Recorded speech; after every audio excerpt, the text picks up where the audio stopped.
Over the past several weeks, and the last 2 months actually, I've done periodic updates through our webpage, through Facebook, letting people know what was happening in relation to church services and where we stood. Today I wanted to come to you in person. I wanted to give you a sense of where we are and where we're moving to. Last Friday, on May 8th, the governor of Virginia announced that beginning on May 17th, churches would be allowed to regather with half capacity. He stressed the need, and I agree, that we maintain social distancing and that we maintain an elevated degree of sanitation and hand washing. I want you to understand something here. Even though we can gather on May 17th, it has been the discussion of myself and the deacons over the past several weeks, over the past 2 months, that meeting is going to occur, our first regathering, our first time back together, will occur on June 14th. Even though we can gather on May 17th, we're not ready. The church is not ready. We have not finished upgrades to get things in place for that to happen. Just because you can do something doesn't necessarily mean you should do something. And that is the case here. So let me outline our plan to a degree. There are going to be several changes occur in our services. Primary thing that people walking in will notice is that every other row is going to be roped off. There will be an empty row in between each person sitting. For years I have made the joke that we don't have assigned seating in Baptist churches. Well, effective June 14th, we're going to have assigned seating. When people come in, our regular attenders will have placards placed on the pew so they will know where their family can sit. There will be designated areas for visitors. So we're going to take that into effect. There's going to be changes in how we take our offering. No, we will not be passing an offering plate. We will have collection boxes in the entry foyer. People can deposit their offerings as they enter or as they leave, but we will no longer pass the offering plate. That is a very, very good way to spread contamination. The big thing, and this is going to be a major, a lot of businesses are doing this, and we're going to be doing it here. Before you enter the church, we will have infrared, touch-free, digital thermometers, and everybody's temperature will be taken. Anyone with an elevated temperature will not be granted access into the sanctuary. And we do that for the welfare of everyone here. If you are running a fever, there is a very good chance that you may be contagious. And as such, we are not going to subject others to that risk. So we hope you would understand it is nothing personal, but it is for the welfare of all. The fellowship time that we have done forever in our churches is going to be suspended. There will no longer be a meet and greet time in the course of the service. That is suspended. The choir will not practicing or singing for the first month to 2 months. Simply because, if you look behind me, our choir loft is small. People are packed in there. We need to maintain the social distancing. So we're going to give people that space. We are going to ask that there be no handshakes, no hugs, no physical expressions of affection, except outside of your immediate family. With an older population in the church, we have to protect them. They are very susceptible. Young children are very susceptible. So please give space. Should our attendance grow beyond our capacity with the closed rows, we are looking at the option of adding an 8:30 service. So we would actually go to 2 services on Sunday morning. 8:30 for first service, 9:45 Sunday school, 11 o'clock for the regular service. They would be identical services, same music, same sermon, same format, just at 2 different times. The Lord's Supper is also going to be altered.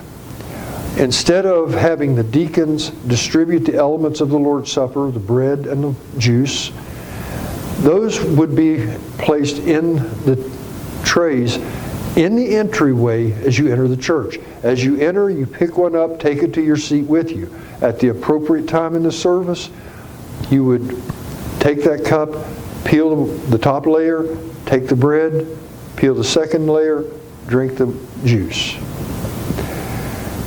There are a number of pieces of equipment that we are looking at installing to upgrade our sanitary methods here in church. We are going to install touch-free hand sanitizers, battery-operated, motion detectors that you put your hand under it, you get a dollop of hand sanitizer, you touch nothing. Same thing with soap dispensers in the kitchen and the bathrooms. New paper towel dispensers in the bathrooms so that you don't have to touch anything except the towel you're taking.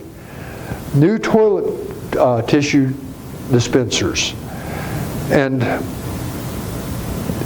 we're looking at also the installation of fold-down changing tables in the nursery to try to get away from the cloth cover on our current changing table. The church cleaning techniques are also going to be upgraded. The church will be deep cleaned each week. After every service, the church would be sanitized. All contact areas would be wiped down with Clorox wipes. The bathroom will be sanitized after every service. All high-touch areas would be wiped down and disinfected. That includes things like doorknobs, handrails, push bars, the backs of the pews, the end caps on the pews. Those would all be disinfected. We would continue our online messages and Sunday school. One of the highlights of this for myself and the deacons and our Sunday school teacher, Dennis Boatwright, is the fact that we have had an incredible response to our online messages. And I want to thank everyone that has tuned in for those. You have really boosted my spirits over these 8 weeks. 8 weeks ago, we were having anywhere from 15 to 20 people view our messages online. The past 3 Sundays, we've been between 400 and 600, which is incredible. But we will continue those. Sunday school will be continued. The only difference is they will not be broadcast at our service times. It would be a delayed broadcast on those. So just so you know. Movie nights will be continued with limited numbers. To maintain the 50% capacity, we would ask for reservations of attendance in advance, either online on Facebook or by phoning the church office or just handing me a note or dropping it in the tithing box that you planned on being here. And if you do that, make sure we have a name so we can check it off as you come. We will suspend all refreshments after the movie. We don't feel that is in the best interest of anything right now. So the movie nights will be strictly for the movie, also because we have to sanitize after the movie. Other steps that we're going to encourage is that until the danger of this is past, and that may be months, many months, if you want to wear a mask, by all means do so. I would encourage people to wear masks to the services. Not for your protection, but for the protection of everyone around you. Children's ministries at the present time are suspended. I don't want to take a chance on infecting children or the volunteers that work with them. The nursery will be available to parents to use for changing, for feeding if the need be, but they will not be manned by volunteers for the reasons that I just talked about with the children's ministry. Parents are requested that if they use the nursery to change or to nurse or to rock a child, that before they leave, they clean up after themselves, throw away all paper items, use the sanitizing wipes that are there to wipe down the surfaces they've been in contact with to prepare it for the next person coming in. And this is just, I shouldn't have to say this, but I feel like I need to. After all activities, wash your hands. Wash them well with soap and dry them thoroughly. Maintain social distancing. The limitations on this, we don't know.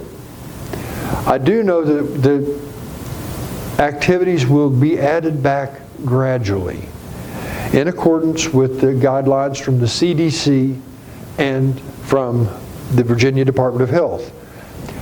Please understand that the guidelines that we receive from CDC and Virginia Department of Health are minimal, baseline guidelines.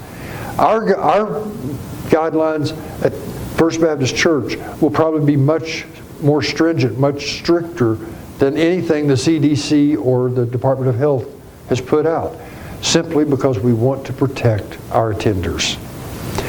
We will comply with the phase-in process at that time, as presented by the state of Virginia, as a not as the maximum, but as the very minimum. So if they say that we can have 50% capacity, which in this church would be about 60 people, I'll be honest with you, I don't see us being able to accommodate much more than 50, 55 and maintain the distancing. Families can stay together, but other than families, there needs to be 6 feet between family groups. We understand, now this is important, and I've heard this said so many different ways, but I want to make sure I say it here as well. Understand that just because the limitations are being lifted does not mean this virus is gone. This is not something, a light switch you can flip off and on. The virus is here, it's here for a while until we get something that will treat it and kill this virus, which we do not have at this point. It's going to be here for some time. It could be months, it may be a year or more. In the meantime, just know that we are going to do everything we can to protect everyone to the greatest of our ability. But we would ask that you use common sense and comply with what we have put in place. And if there's something that you see that needs to be done that we haven't thought of, see me, call one of the deacons, talk to us. If it's something we can do, we will do it. But we want everyone to have a safe and pleasant experience at church. The last thing we want is to end up with a church that has become a hot spot for the coronavirus.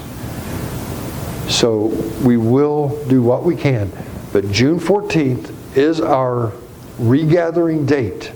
11 o'clock in the morning. We hope to see you here. If you've been watching our videos and would like to join with us and you're in the area, we would love to have you join us. And I can guarantee you, we will do all in our power to keep you safe and healthy. I thank you for listening and have a blessed day.